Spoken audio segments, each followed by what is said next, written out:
So what you're about to see is completely brand new for Rhythm Roos. One of our members from last semester, who was actually student teaching this semester, Mr. Greg Sauline. Give him a hand.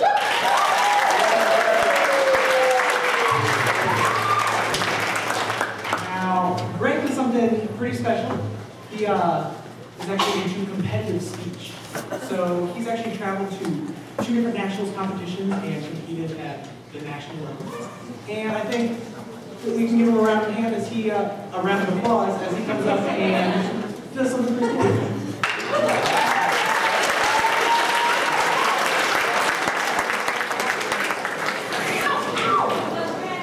How you guys doing? And how about those Rhythm Roos, eh? What I'm about to do, everyone, is something called a program of oral interpretation.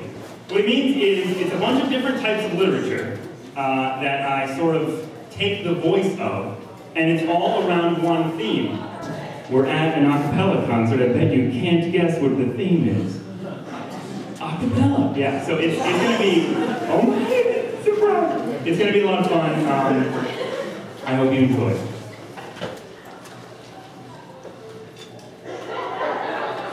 Before this weekend, we believe the world can be divided into 2 sets of people.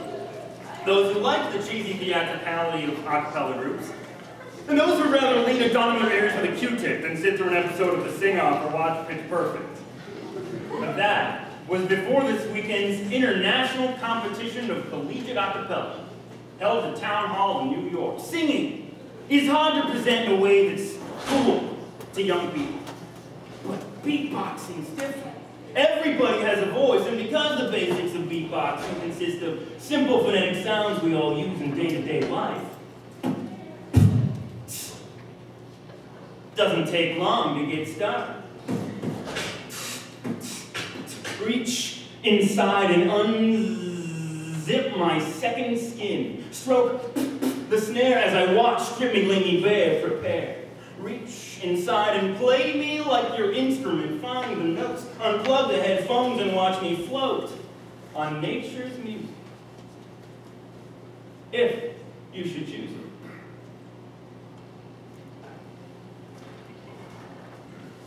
Despite the fact that a cappella singing is a centuries-old art form, it was not recognized as part of American culture until the Sing-Off premiered on December 19, 2009 on NBC.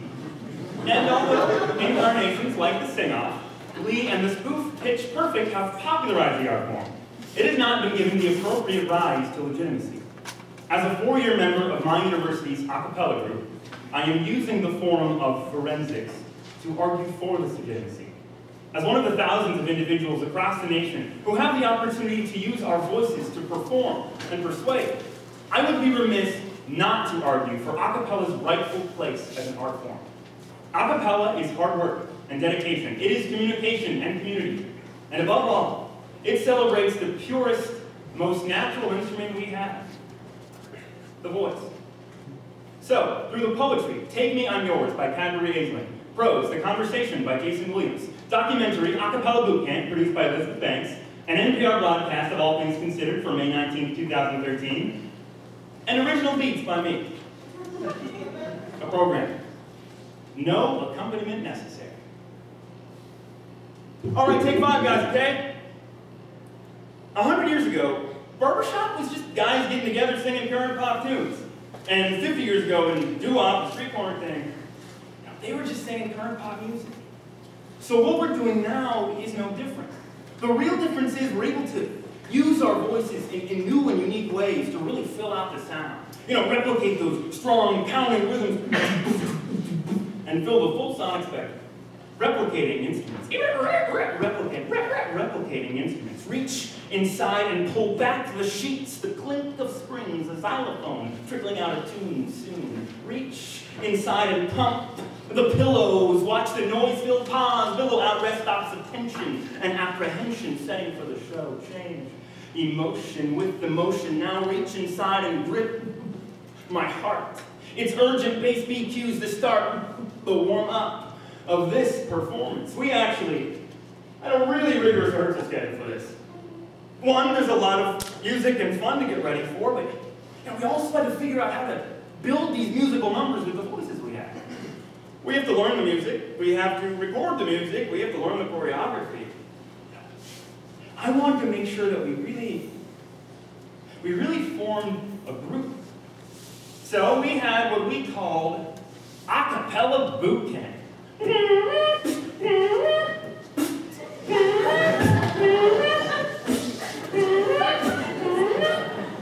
You can turn up anywhere, at a school, a youth club, or on the street with a sound system and a beatboxer, and you can amaze people.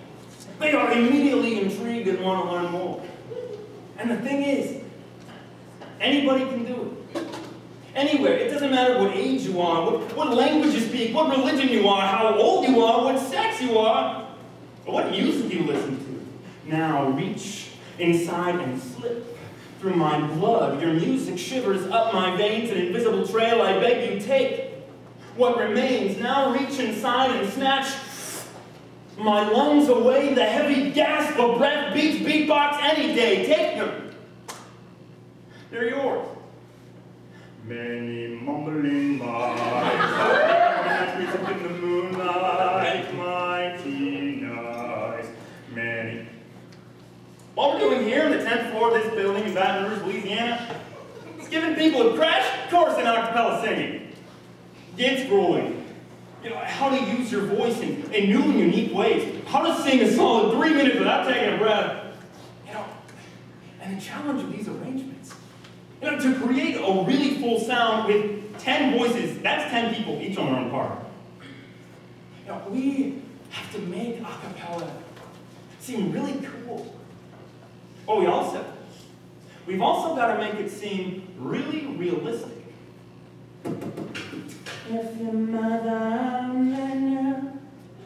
In the past year, I've seen grannies beatboxing side by side with hoodies, and I've seen parents amazed by the talent they never realized their child had. Group beatbox teaching is a unique technique to really encourage people to connect with others in a positive musical way without looking uncool. I think these ideas have the potential to change the attitudes of certain young people.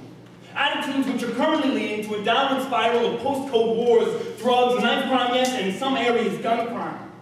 No, it gives young people an excuse to take an interest in learning, in applying themselves, and in taking positive steps out of the vicious chain of events in their lives. Ladies and gentlemen, welcome to Presentation Friday. This is Saturday. This is the big one. So let's get started. We're doing all the numbers from the beginning to the end. Reach inside and strum at my chords, the climax of the piece applause, enough to live on. Each gasp lingers strong. Take them. They're yours. Each gasp lingers through clear. Reach inside and find the notes, my lyrics soaked in joyous expletives, raw and sensitive. Take them. They're yours. At the end of my junior year, I found myself in the warm-up room warming up for our upcoming a cappella competition. See, the previous year, we placed third. It was a common goal we set to at least improve on that. So, as I started my fourth song, I saw someone I'd seen before but never really spoken to hanging out by the door of the room. So I invited him in as I started the refrain. And to my astonishment, he joined in with me, laying down some of the most breathtaking beats I'd ever heard. And after the song, he shook out his hand and shook mine and left. It's funny, you know, looking back on that exchange, you know, that beautiful music, two voices coming together as one. And I realized that without a word uttered between us, that was the best conversation I've ever had. That's a really good job, guys. That's a wrap, okay? They sang and they danced for about 10 hours a day for 4 weeks. Lots of blisters on their feet, a few tears, but people really bonded together and found this musical sound. You know, we have literally transformed these voices into something beautiful. And that's what brought tears to my eye. You know, there's real pride in that. People always look back on their college days as this time of great promise, and everything is the future, and everything is what's coming next, and how much excitement there is in that. I think people feel the same way when they look back on their acapella days. And isn't it nice you have such beautiful memories? And it's all just part of the natural progression of life.